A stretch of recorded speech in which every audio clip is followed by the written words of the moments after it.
Assalamualaikum warahmatullahi wabarakatuh. Hari ini saya nak review sedikit Mushaf Qadi Askar Mustafa Izzat Effendi, penulis khat zaman silam dari Turki. Mushaf ni baru sampai hari ni sebenarnya dari Turki. Okey, yang ini kulit luar dia. Dari segi hiasan dia menggunakan macam emas lah, seolah-olah emas, tapi ini bukan emas betul lah. Ini cetakan, nampak agak tebal. Okey, sama saja. Dan tepi ni ada tulis ayat Quran lah, tapi saya tak berapa ingat ayat apa. Okey, itu ayat dia. Okey, jadi kalau kita buka pada halaman yang dalam ni, dekat sini dia ada hiasan tazhib ni lah. Dia macam seolah-olah kita nampak ni ada shining ni kan, macam ada cebisan-cebisan emas ni. Sebenarnya kalau konsep yang asal dia sapu dengan gam kanji. Lepas tu dia ambil daun emas tu, daun emas ataupun apa kita nama, gold leaf, dia hancurkan dan dia tabur. Dia ni seolah-olah macam tu lah. Mungkin dia scan daripada mushafnya asal. Wallahualam. Mungkin gayanya macam tu. Okey. Jadi ini muka yang pertama, muka halaman ayat yang pertama, Al-Fatihah dengan Al-Baqarah. Okey. Hiasannya dia tak ada banyak sangat warna. Dia gunakan warna tanah sahaja. Ada warna biru dengan merah. Ini semua efek-efek emas lah. Mungkin yang asal tu macam tu. Bila dia scan dan dia print balik, dia cuba timbulkan balik konsep asal. Okey, kalau kita perhatikan ini pisau kata. Jadi tulisan tu sangat kecil, dan selalunya kalau Turki ni dia akan jaga dia punya printing dari segi kualiti dengan saiz tu. Dia cuba seasli yang mungkin lah. Maksudnya saya rasa lah saiz yang asal ni sangat halus. Mungkin kalau kita nak zoom, macam tu lah. Ini zoom 5 kali ganda.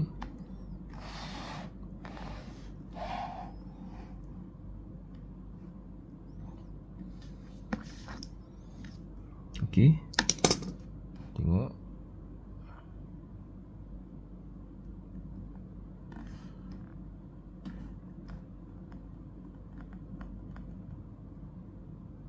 Okey, jadi kita kembali kepada saiz 1. Okey, ini muka surat yang seterusnya. Dan dari segi kertas, kalau kita tengok secara berhadapan kita akan nampak macam kertas ni ada belak-belak, macam ada tumpuk-tumpuk, macam kena air kopi tu. Saya fikirlah ini maksudnya dia scan seperti kertas yang asal. Warna-warna coklat-coklat, macam nak warna klasik. Mungkin saya, wallahualam lah, itu hanya pendapat saya sahaja. Jadi kalau kita tengok sepintas lalu lah, bila khatat ni dia tulis Quran, dia tulis mushaf, dia agak berlainan dengan qitaah. Kalau dia tulis karya-karya pendek contohnya, dia tak sama. Macam karya ni kita nampak dia macam tulisan tu agak bersahaja. Dia tidak terlalu jaga sangat kaedah tu, dia macam santai sahaja. Jadi kalau kata nak rujuk, betul-betul nak rujuk dari segi kesenian khat tu, saya rasa mushaf bukanlah satu rujukan yang tepat. Kadang-kadang kita nampak tulisan juga agak kasar. Cuba tengok ini. Kita zoom. Saya tak pasti adakah disengajakan. Cuba tengok Raja Alu ni. Kenapa jadi macam tu? Terlalu sempoi kita kata. Kita tengok Qalu, wow, dia pun macam bersahaja je. Macam tak rasa apa-apa, tak rasa bersalah buat macam tu. Kalau kita kata, oh ini tak tepat ni, tapi dia buat macam tu, Ya, wallahu alam kenapa dia buat macam tu. Tapi kita pun faham Al-Quran ni bukan suratnya banyak, perlu ditulis dalam jangka masa yang panjang. Jadi maksudnya dia tidak terlalu menitik beratkan sangat dia punya, apa kita kata ni, dari segi kesenian tu dia tak jaga sangat. Tetapi kita boleh bezakan dengan mushaf yang ada dekat Malaysia ataupun mushaf Madinah, ya, yang mana akan ada perbezaan yang sangat ketara lah dari segi gaya penulisan. Yang mana mushaf macam mushaf Qadi Askar ni dia masih lagi ikut kaedah khat. Lepas tu kalau kita tengok dia tak tulis nombor, ya. Dia punya batasan huruf tu dia tak tulis nombor. Jadi kalau kita dah baca tu kita tak tahulah nombor berapa. Memang agak susah lah. Zaman sekarang dah ada nombor kan. Dan kalau kita tengok dia punya hiasan-hiasan tempat habis ayat tu dia tak sama. Bentuk dia lain-lain. Ni bentuk bunga macam ni, lepas tu ni bentuk macam ni. Ya, dia tak sama. Lepas tu kita boleh lihat lagi yang mana kadang-kadang dia ruang tu dia dah habis, tapi dia kena habiskan perkataan tu. Sebab bila satu perkataan dia tak boleh pergi kepada baris seterusnya, dia kena habiskan pada baris terus juga. Contohnya, ya, kita tengok di mana. Contohnya macam ni, akhazna ni, ya, nun ni ternaik sikit. Sebab apa? Dah tak ada ruang. Dan dia tak boleh tulis dekat sini, dia kena tulis batasannya dekat sini. Jadi kita nampak sini ada ruang kosong ni, itu batasan dia. Ni bibak, dot ni kontut, ya. Kita tengok lagi.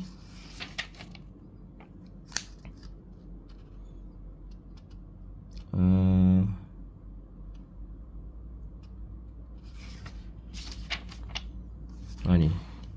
Yang ni dia terlebih sikit. Waqala. Kita takkan jumpa dalam mushaf Madinah macam ni.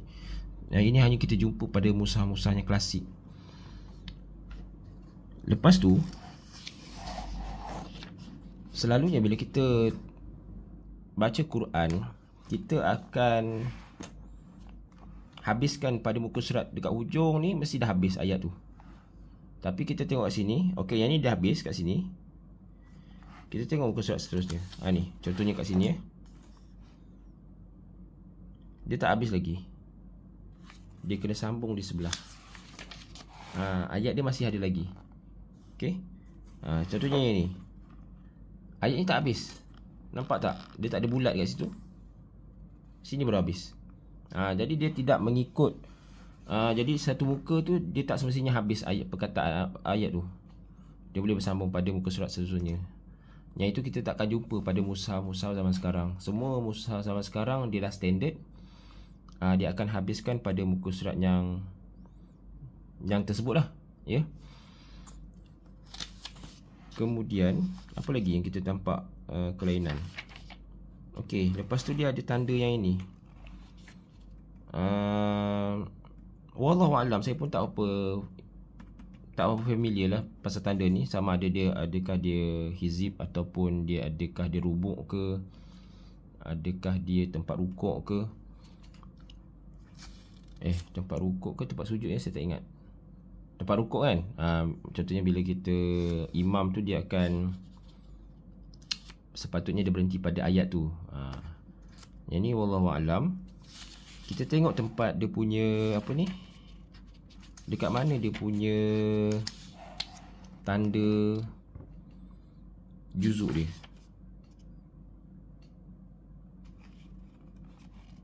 Sebelum kita tengok juzuk tu, kita tengok ya,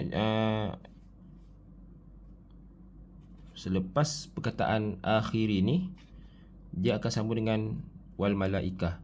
Ini ciri zaman dahulu punya Quran, iaitu perkataan pada page seterusnya. Cuma saya tak faham kenapa kat sini dia tak tulis, sedangkan kita kena selak kat sini.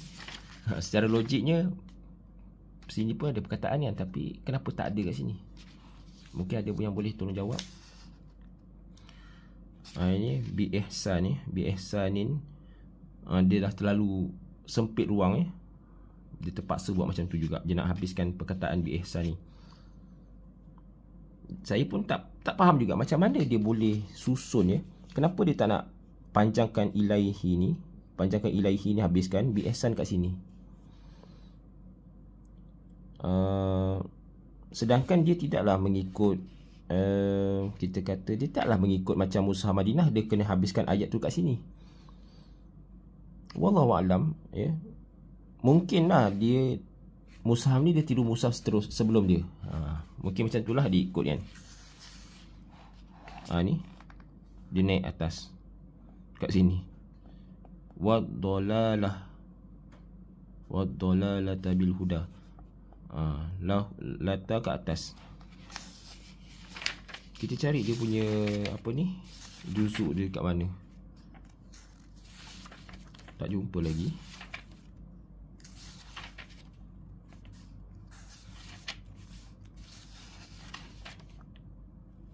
Tiba-tiba dah datang sampai ke juzuk 3. Saya rasa ni juzuk 3. Tilkar rusulu faddalna. Okey. Jadi ini tanda juzuk.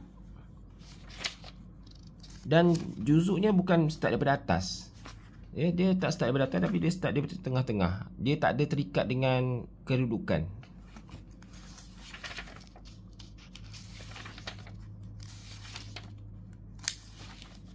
Mungkin dia nak bezakan. Yang ni adalah surah Ali Imran. Okey, mungkin kita nak zoomkan dia. Okey. Itu nama dia, nama surah. Okey, dia punya bismillah tu panjang.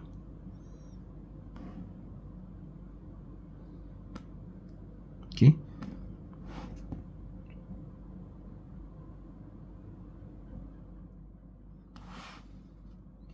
Mungkin kita nak bezakan tadi.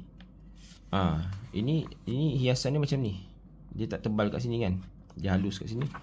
Untuk juzuk mungkin dia bezakan dengan tebal macam ni. Wallahu alam. Okey, kita tengok lagi. Ini macam mana ni?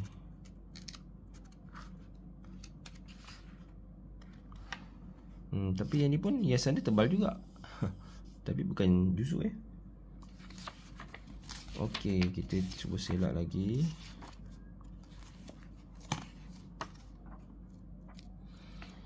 Bau dia pun bau-bau klasik juga. Kalau dekat sini, kalau anda tengok secara real dia ada belak-belak ni. Lepas tu dah ada koyak ni. Tak tahu kenapa koyak di tengah-tengah ni. Koyak banyak pula tu. Bermuka-muka surat. Dekat atas pun ada koyak. Ada tali dia ni. Dia ada tali merah ni. Kita nak cari tengah-tengah dia pun tak tahu. Mungkin ada special ke dekat tengah-tengah dia. Tak pasti. Kita tengok dekat juzuk amma dia macam mana. Okey, ini juzuk amma dia. Memang kalau kita tengok macam kertas yang terkena kopi. Berbelak-belak kat sini ada macam corak-corak kopi.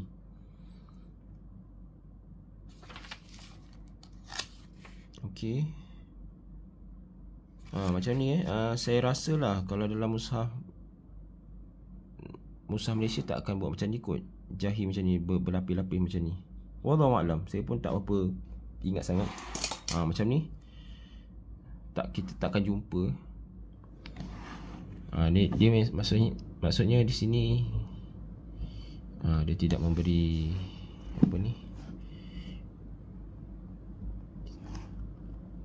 kamera tidak memberi kerjasama.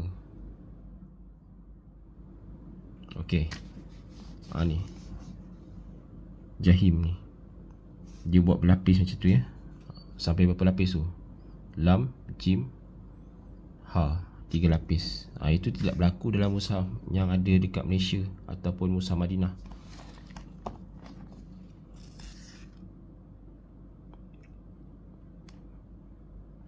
Ada satu, kalau kita tengok ni, cuba tengok sini ada something lah kita jumpa ni. Sebenarnya bila kita dah biasa baca mushaf Madinah ataupun Malaysia punya, agak susah nak baca juga. Wa iza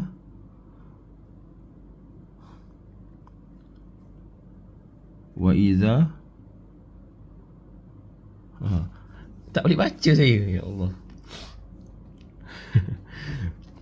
Macam mana nak baca ni? Wa izam maru bihim. Saya cek dulu kejap ya. Okey, saya baru cek Al-Quran biasa.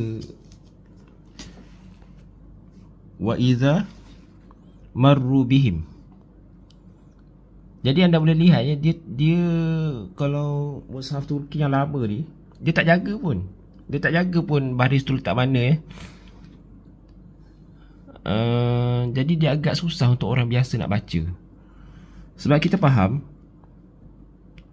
marru ni patutnya sabdu ni atasnya adalah baris depan ni, tapi dia dah letak sabdu ni atas tu, yang tak boleh baca tu. Okey, jadi dia bukan untuk orang awam lah. Orang awam dia tak sesuai untuk baca mushaf macam ni.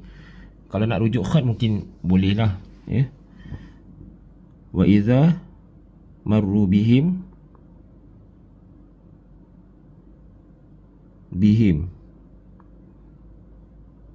ya. Baris atas ni bukan untuk mim. Saya rujuk sekejap.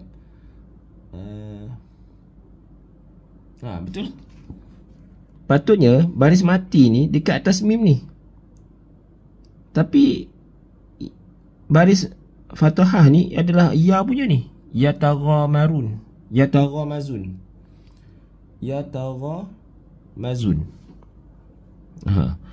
Jadi memang kalau baca mushaf ni memang akan jam sekejap.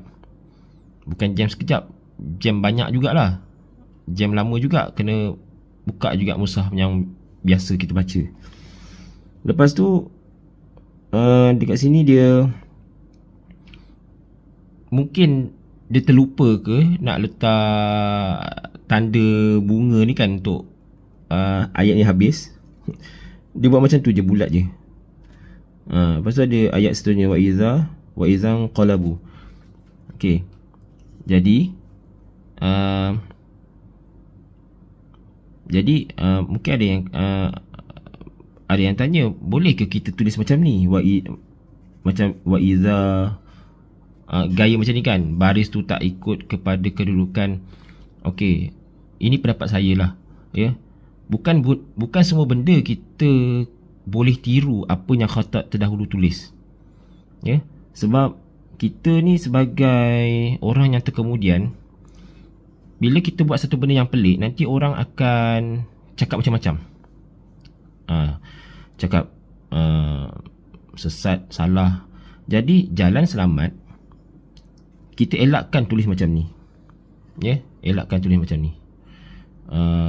Maksudnya kalau ni bihim, mati ni mesti dekat atas mim ni. Fathah untuk ya ni dekat atas ya. Fathah untuk ta atas ta. Nak panjang nak pendek, itu kita masih boleh lagi lah berkompromi dalam pertandingan kan. Ini khusus dalam pertandingan lah. Kalau nak tulis mushaf untuk KDN memang tak lepas lah. Jadi itu pendapat saya lah ya. Sebab kita, bagi saya lah, kalau ayat Quran ni kita kena utamakan jaga Al-Quran itu, bukan jaga khat.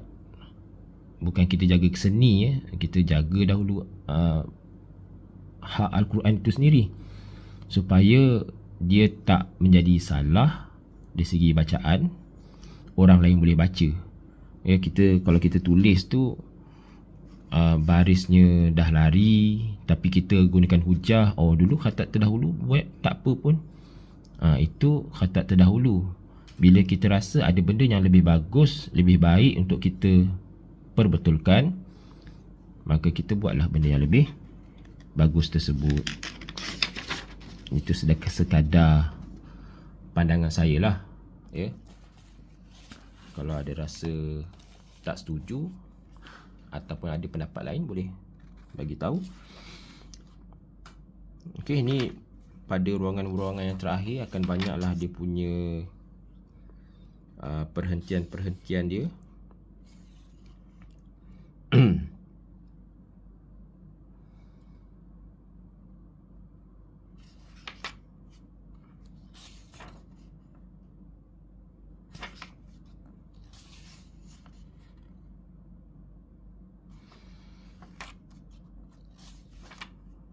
Dan kita tengok muka surat yang di hujung-hujung, macam mana dia nak menghabiskan ayat-ayat yang berbentuk pendek ni. Kalau kita tengok sini, bila ayat ni dah mula, ayat lazim yang pendek-pendek ni, dia mula buat tarik-tarik panjang tu supaya dia habis kat hujung ni. Yang ini pun sama. Kalau yang ini lagilah dia tambah hiasan ni kat tepi supaya dia tak nampak kosong lah. Ini memang gaya dahulu memang macam tu lah. Dia akan cuba bajet supaya dia ada hiasan-hiasan ni, supaya dia nak tutup, supaya tidak ada ruang kosong. Dia cuba tarik panjang. Kita kalau tengok dari segi kasidah ni, panjang ni, tarik panjang ni, selalunya dia akan bertindih, tapi macam ni dia tarik panjang. Kenapa? Sebab dia nak habiskan ruang ni. Sebab tu kita nampak sayasla naran zatal lahab. Yang ini pun dia tarik panjang sini. Yang ini dia ditarik panjang. Lepas tu nun pun tarik panjang supaya dia boleh habiskan ayat tu cukup-cukup dalam ruang dia. Okey, ini yang selalunya kalau kita biasa dalam mushaf yang biasa kita baca, selalunya dia akan habis kat sini. Kan, kul a'udzu birabbin nas. Tapi kul a'udzu birabbin nas dekat muka surat sini. Ini habis dia. Okey, dan bawah ni dia punya apa benda ya? Sadaqallahul azim. Wa balagha wa balagha rasuluhul karim wa nahnu ala zalika minasyahidin biqalbin salim. Mungkin ada dia punya doa-doanya lah. Dan ni nama dia lah, Said Izzat Mustafa. Namanya Said Izzat Mustafa ke Mustafa Izzat sebenarnya? Lepas tu sini ada bunga. Bunga ni mungkin macam dah moden sikit lah. Dia macam ada gaya-gaya British. Dekat sini ada sulus jali. Sulus jali dalam bentuk yang kecil lah. Ini baca daripada mana ni?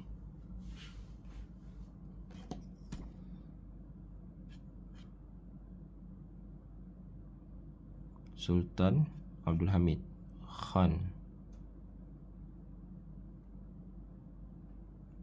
Sani Hadrat. Saya rasa ni bahasa Turki, sebab saya nampak ada lam ra ni selalunya bahasa Turki punya ni.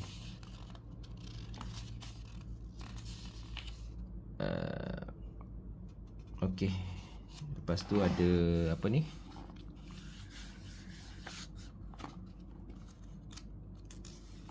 Dia punya muka surat surah dia. Lepas tu ni ada ta'rifu bihadzal mushaf asy-syarif. Adakah ni tulisan Muhammad Izzat? Wallahu alam. Sebab nampak dia punya nasah dia agak lain sikit lah. Tak tahulah ya.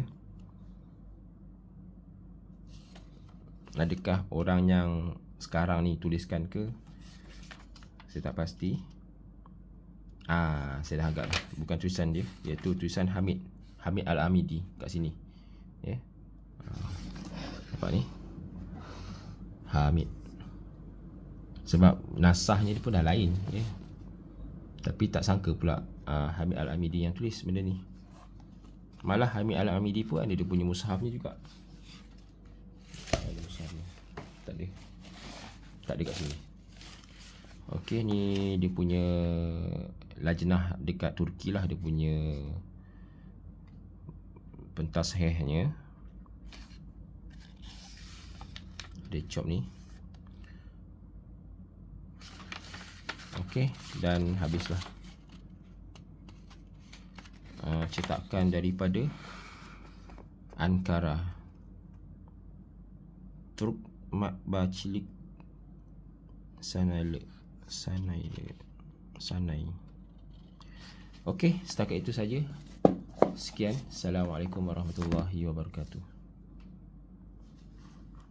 Dah koyak dah. Ini sebenarnya bukan new, saya rasa. Mungkin second hand, like new.